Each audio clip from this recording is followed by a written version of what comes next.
अक्सर हम सब यही सोचते हैं ना कि असली सफलता का मतलब क्या है। बड़ा बैंक बैलेंस, शानदार गाड़ी या कोई बहुत बड़ी पोस्ट। आज के हमारे इस विश्लेषण में हम एक ऐसी कहानी पर बात करने वाले हैं जो सफलता की इस पूरी परिभाषा को ही पलट कर रख देगी। ये कहानी थोड़ी इमोशनल है, लेकिन सच मानिए ये हमें उन बुनियादी चीज़ों की याद दिलाएगी जिन्हें हम अक्सर इस तेज भागदौड़ में कहीं पीछे छोड़ देते हैं।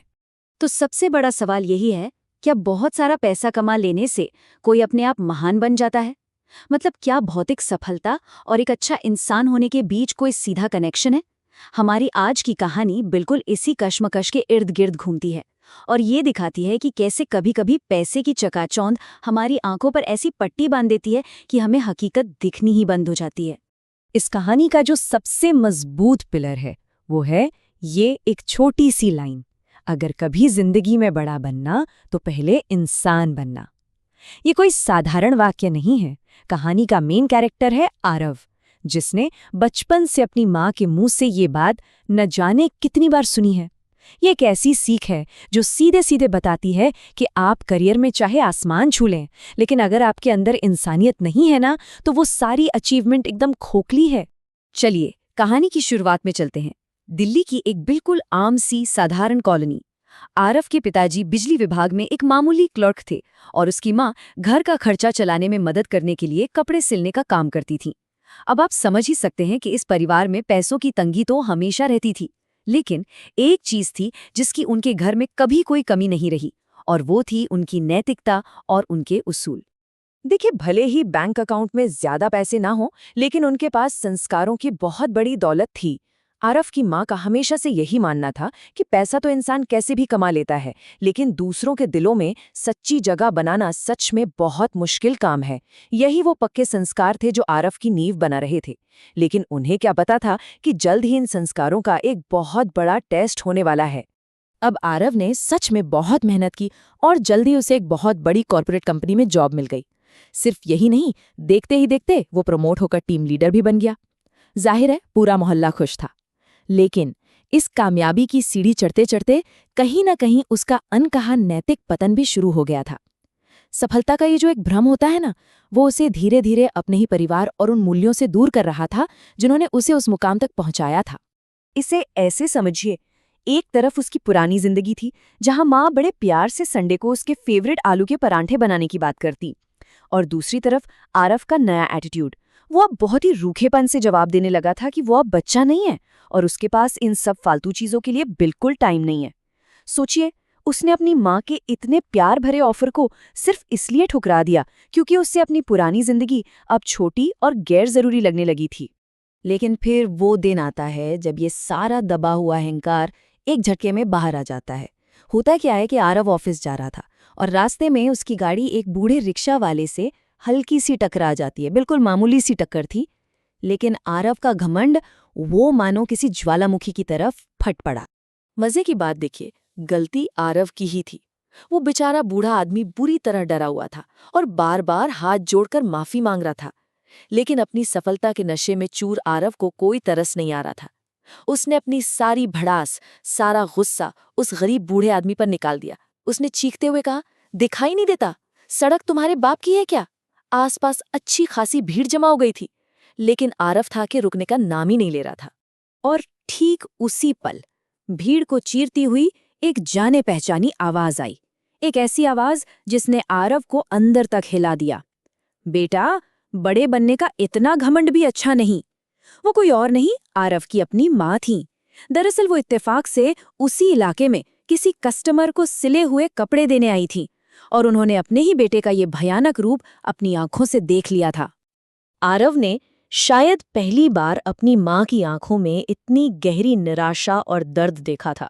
माँ ने बस इतना कहा, मैंने तुझे पढ़ाया इसीलिए नहीं था कि तू गरीबों की इज्जत करना ही भूल जाए। इस एक लाइन ने ना सड़क के बीचों बीच आरव के उस पूरे झूठे गुरूर को चकनाचूर कर दिया। उस दिन पहली बार उसे अपना वो कॉर्पोरेट टैग, अपना बैंक बैलेंस, सब कुछ बहुत छोटा लगने लगा। भीड़ एकदम सन्न थी और आरव के मुंह से एक शब्द नहीं निकल रहा था। इस झटके ने आरव की आंखें खोल दी। उसे अचानक वो सारे खामोश बलिदान याद आने लगे जो उसके माता पिता ने उसकी इस सफलता के लिए किए थे। माँ का खुद फटे पुराने कपड़े पहनना ताकि आरव को स्कूल के लिए नई किताबें मिल सकें। चिलचिलाती गर्मियों की उन रातों में जब घर में एसी नहीं था, माँ का बिना सोए पूरी रात हाथ से पंखा झरना ताकि बेटा आराम से सो सके। और उसके पिता, उनका लगातार डबल शिफ्ट और ओवरटाइम करना ताकि उस महंगे स्कूल की फीस भरी जा सके। ये वो संघर्ष थे जिन्हें आरव अपनी कॉर्पोरेट लाइफ में पूरी तरह से भूल चुका था। उस रात जब आरव घर पहुंचा तो वो पूरी तरह से टूट चुका था। वो रोते हुए अपनी माँ के पैरों में गिर पड़ा और उसने माफी मांगी। और जानते माँ ने क्या कहा? उन्होंने बड़ी ही सहजता से कहा कि गलती तो इंसान से ही होती है बेटा, लेकिन जो अपनी गलती समझ जाए वही असली इंसान होता है। माँ के इस निस्वार्थ प्यार और माफी ने आरव के अंदर एक ऐसा बदलाव ला दिया जो हमेशा के लिए रहने वाला था। और ये बदलाव सिर्फ बातों तक सीमित नहीं था। अगले ही दिन ऑफिस में आरव की एक बहुत ही जरूरी मीटिंग थी, लेकिन उसने छुट्टी ले ली। वो अपनी माँ को मंदिर और बाजार ले गया। जब उसने माँ के लिए एक नई और अच्छी साड़ी खरीदी तो माँ की पहली फिक्र वही थी, अरे इतने पैसे क्यों खर्च कर रहा है? लेकिन आरव ने मुस्कुराते हुए कहा, माँ, आपने अपनी पूरी जिंदगी मेरे लिए खर्च कर दी, अब मेरी बारी है।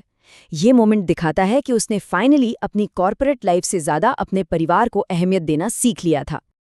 अब मजे की बात यह है कि आरव का ये नया रूप सिर्फ उसके घर तक ही सीमित नहीं रहा।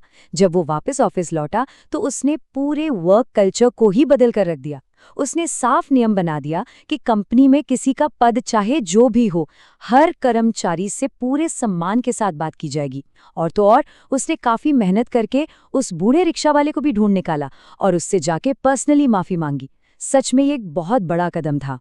और जानते हैं उस रिक्शा वाले ने क्या कहा? उसने मुस्कुराकर आरव को माफ कर दिया और एक बहुत ही गहरी बात कही। उसने कहा, गलती से बड़ा कोई नहीं होता बाबूजी, इंसानियत सबसे बड़ी होती है। सोचिए, ये कितनी बड़ी बात है। इससे आरव को ये समझ में आ गया कि इंसानियत और अच्छे संस्कार दुनिया के किसी भी हाई पेइंग जॉब या कॉर्पोरेट पद से बहुत बहुत ऊपर हैं। उसकी माँ की वो सीख सिर्फ शब्द नहीं थे, बल्कि जिंदगी जीने का असली तरीका था। तो अंत में इस पूरी कहानी से हमें क्या समझ आता है? देखिए, पैसा और संपत्ति बेशक आपके जीवन में ढेरों सुविधाएं ला सकते हैं, वो आपको अमीर तो बना सकते हैं, लेकिन वो कौन सी चीज़ है जो आपको सच में महान बनाती है?